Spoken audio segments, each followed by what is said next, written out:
Israeli জেটগুলো সাত সকালেই উঠতে শুরু করেছিল এবং হাজার হাজার কিলোমিটার পথ পাড়ি দিয়েছিল। ইরানের এয়ার ডিফেন্সের সীমানার বাইরে থেকে তারা তাদের টার্গেটকে নিখুঁতভাবে হিট করার পরিকল্পনা করেছিল।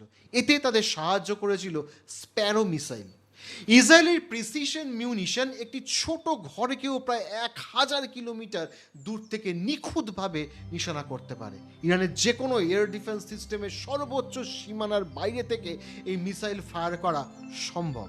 ইসরায়েলি কমান্ড থেকে গ্রিন লাইট পেতেই ইসরায়েলি পাইলট 30টা প্রিসিশন মিউনিশন একের পর এক পাস্তু স্ট্রিট চত্বরের দিকে ফায়ার করা শুরু করে। বিকেল হতে হতেই ইসরায়েলের গোয়েন্দা সংস্থার কাছে খবর এসে যায় যে খামেনেই আর বেঁচে নেই। তার সাথে সাথে সেই মিটিংয়ে বসা সমস্ত টার্গেটকে নিউট্রালাইজ করে দেওয়া হয়েছে। সারা বিশ্ব এই মুহূর্তে একটাই প্রশ্ন জিজ্ঞেস করছে যে খামেনেইয়ের মৃতদেহ কোথায় আছে।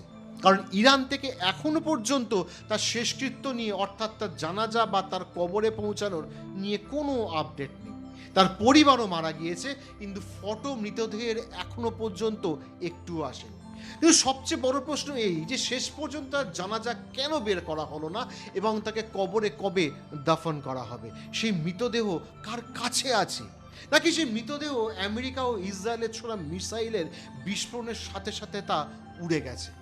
খামেনেই যখন তার বাড়িতে রেভলিউশন গার্ড প্রধান মোহাম্মদ পাকপুর এবং নিরাপত্তা উপদেষ্টা আলী শামখানির সঙ্গে বৈঠক করছিলেন, তখনই হঠাৎ সঠিক তথ্য অনুযায়ী তার উপর হামলাটা করে ফেলা হয়। হামলা এতটাই ভয়াবহ ছিল যে ঘটনাস্থলেই খামেনেই শেষ হয়ে যান।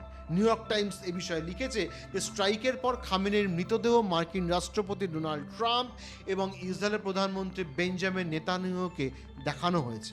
এছাড়া সংবাদপত্রের দাবি তো এটিও যে খামেনেইয়ের মৃতদেহ ক্ষতবিক্ষত অবস্থায় পাওয়া গিয়েছিল। তার মৃতদেহ ধ্বংসস্তূপ থেকে টেনে বের করা হয়, যার পর তার মৃতদেহ ছবি নেওয়া হয় এবং সেটিকে রাষ্ট্রপতিকে পাঠিয়ে দেওয়া হয়। কিন্তু প্রশ্ন হলো, এই মৃতদেহের ফটো কিভাবে নেওয়া হলো? এ বিষয়ে কাউকে কোনো তথ্য দেওয়া হয়নি। এছাড়া কান মিডিয়া অনুযায়ী শুরুতে মোসাদের এজেন্টরা তার মৃতদেহ নিজেদের কবজায় নিয়েছিল, তার নথিপত্র তৈরি করলো এবং তারপর মৃতদেহ সেখানেই ছেড়ে চলে গেল। খামেনেইয়ের মৃতদেহ সংক্রান্ত নথিপত্র ইসরায়েলের প্রধানমন্ত্রী বেঞ্জামিন নেতানিয়াহুকেও পাঠানো হয়েছিল।